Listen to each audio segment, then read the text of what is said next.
Okay, Bill, I'm going to give you a second here to tell us about Laser Maze and Codemaster, because I think these are super, super smart too. Talk to us about those games. Sure. Yeah, fantastic. Well, both of those are more, I think we would consider them classic STEM games, science, technology, and math games rather than music is similar. But let's start with Codemaster. Yeah. So we came out with, or we discovered a game that was on Kickstarter several years ago called Robot Turtles. And it was fantastically successful on Kickstarter, and we licensed it. And it was designed as a game to teach programming skills to preschoolers. And we picked it up and we did great. We believe in coding. And so I encouraged one of our inventors to think about how to make a more advanced game that would teach coding principles. And he came up with Codemaster. And it's another one we're very excited about, because what Codemaster does, it's in the guise of a color maze.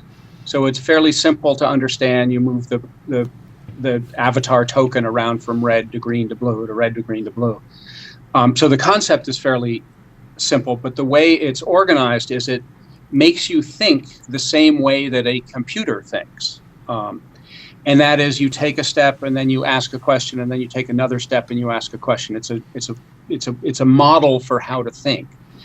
And similar to Compose Yourself, when we developed it, we were a little worried that it would be, people wouldn't understand it and it might just be a little over the top. But kids have come back, the reviews on it are great, people really love it. And I think it's because it's something where you can start simple and you start gaining confidence and you feel good about yourself. And as we bring you into more and more difficult puzzles, your ability level and your confidence level and your skill level goes up, so that you can grow with the game.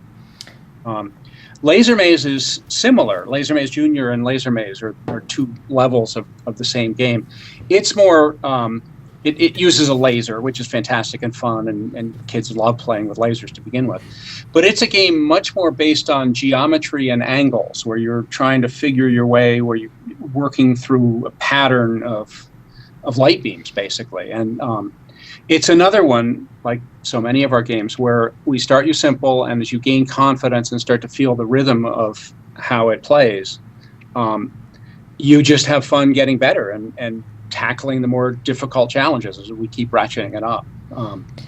I got to tell you, a lot of times people ask us, they go to the toy stores, and I think we've gotten better at identifying the toys for little kids and all the different ways they can be used for smaller children that are on the autism spectrum. But there is a thing that happens when kids get 10, 11, 12 that parents have said, then we feel a little lost. And I really want to direct them to your website, because you don't need to be lost. This is where you're going to find the stuff for your kids that are tweens, teens, and above, where it's going to ignite that imagination. Their science and math teachers and music teachers are going to love that these are the games that you're giving them.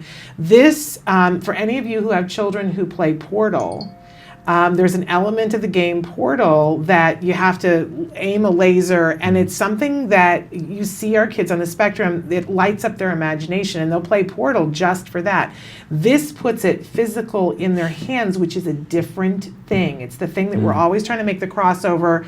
We know that technology excites them, but when you take it from technology into their hands, you and I were talking about this earlier, it gets it to a different experiential level.